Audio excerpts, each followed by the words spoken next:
सैकड़ों साल पहले ये दुनिया जादू से चलती थी, जहाँ कई प्रकार के मैजिकल एनिमल भी रहते थे। दुनिया में हर काम जादू की मदद से होता है, लेकिन जादू को सीखना आसान नहीं था। तो लोग जादू को भूल टेक्नोलॉजी पर निर्भर हो जाते हैं और जादू की जगह टेक्नोलॉजी ले लेती है। लेकिन आज की दुनिया में भी जादू मौजूद है। इस लड़के का नाम लाइटफुल है, जो आज 16 साल का हो गया है। उसके बर्थडे पर उसकी माँ उसे एक गिफ्ट देती है। खोलने पर उसमें से एक लेटर और एक स्टिक निकलती है, जिसमें लिखा था, तुम एक छड़ी की मदद से किसी को भी एक दिन के लिए जीवित कर सकते हो। जिसे देख उसका भाई बार्ली छड़ी पर स्टोन लगाकर अपने पिता को बुलाने लगता है, लेकिन उससे कुछ नहीं होता है। उसके बाद रात को लड़का जब उसी लेटर को पढ़ रहा होता है, तो अचानक से छड़ी से एक लाइट निकलने लगती है और पूरे कमरे का सामान हवा में उड़ने लगता है। इतने में उसका भाई भी वहाँ आ जाता है और ये सब देख अपने भाई को सब रोकने का कहता है। वह देखता है कि छड़ी की मदद से उसके पिता जिंदा हो रहे हैं, लेकिन लड़का उसकी पावर को संभाल नहीं पाता और स्टोन छड़ी से अलग होकर टूट जाता है, जिस वजह से जादू आधे में ही रुक जाता है। नतीजा, उसके पिता की आधी ही बॉडी इस दुनिया में आ पाती है, जिससे दोनों भाई बहुत उदास हो जाते हैं। तभी उसका भाई फिर से लेटर को पढ़ता है, तो उन्हें पता लगता है कि इस दुनिया में एक और स्टोन है, जिसे सूर्यास्त होने से पहले ढूंढ ले तो उसके पिता जिंदा हो सकते हैं। इसलिए दोनों भाई स्टोन ढूंढने निकल जाते हैं। फिर दोनों एक रेस्टोरेंट में जाते हैं, जहां उन्हें एक पंखों वाला जानवर मिलता है, जिसका नाम मैंटिकोर रहता है, जिससे वो स्टोन के बारे में पूछते हैं और उन्हें पता लग जाता है कि स्टोन वहाँ कहाँ मिलेगा। पर तभी ये हरामी तो खुशी के मारे पूरे रेस्टोरेंट में आग लगा देता है, जिस वजह से सभी को वहाँ से जान बचाकर भागना पड़ता है।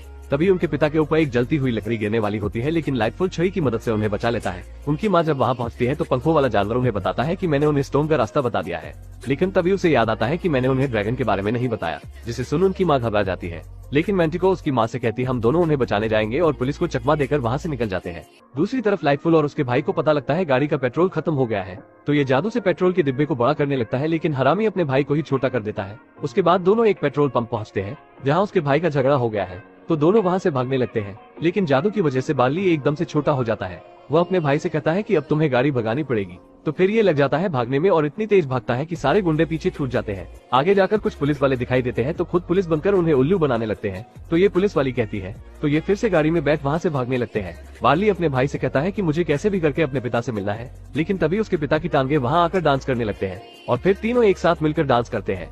उनकी माँ और मैंडिकोर एक दुकान वाली पास जाते हैं, जिसके पास वो एक तलवार है, जिससे ड्रैगन को मार सकते हैं, लेकिन उसकी कीमत बहुत ज्यादा होती है। तो ये कहती है 150 रुपया देगा और उसे बेहोश कर वहाँ से निकल जाते हैं, जिस पर ये कहती है कैसे कैसे लोग रहते। आगे जाने पर दोनों देखते हैं कि रास्ता तो है ही नहीं।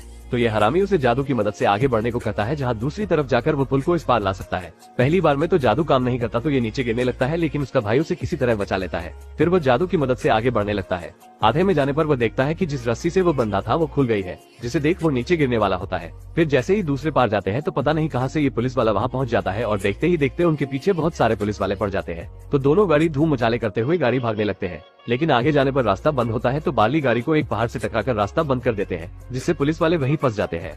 और आगे जाने पर इन्हें एक बड़ा सा कौवे का स्टैच्यू मिलता है और इसमें से एक पत्थर निकलता है। तो उस पत्थर पर पानी के निशान को देखकर ये भी पानी से होते हुए जाते हैं, मगर आगे इनके पीछे एक बड़ा सा एसिड का क्यूब पड़ जाता है। तो बार्ली जादू से अपने आधे बाप और भाई को बचाकर भागता है, मगर आगे ये एक टैंक में फंस जाते हैं, जिसमें पानी भरने लगता है। तो ये गंदी औलाद अपने बाप को पानी में डालकर नीचे के पत्थर पर खड़ा कर देते हैं, जिससे कि ऊपर का ढक्कन हटने लगता है और दोनों बाहर आ जाते हैं और अपने बाप की टांगों को भी खींच लेते हैं। मगर ऊपर आकर देखते हैं कि वो तो अपने ही स्कूल के सामने आ टपके। तो बार्ली कहता है पैसा बर्बाद क्योंकि इतनी मथापची करने से कुछ नहीं हुआ, और निराश होकर वहाँ से चला जाता है। मगर इसका चमन चंपू भाई देर शेयाना बनता है और ये उस फिनिक्स पत्थर की तलाश में पुराने झरने के ऊपर चढ़ जाता है और देखता है कि वहाँ भी उसके पत्थर के जैसा ही निशान बना हुआ है। पर नीचे से पुलिस वाले कहते हैं चला जा भूतनी के, लेकिन ये फिर भी अपने पत्थर को उस निशान में लगाता है, तो उससे एक जादुई पत्थर बाहर आता है। मगर जैसे ही ये इस पत्थर को उठाता है, तो इसके साथ ही एक राक्षस भी उस शहर में आ जाता है और लड़के के हाथ में जादुई पत्थर को देख के कहता है तू तो गया बेटे, और उन पर आग से हमला करने लगता है कि तभी उसकी मम्मी मारती है सुपर हीरो लैंडिंग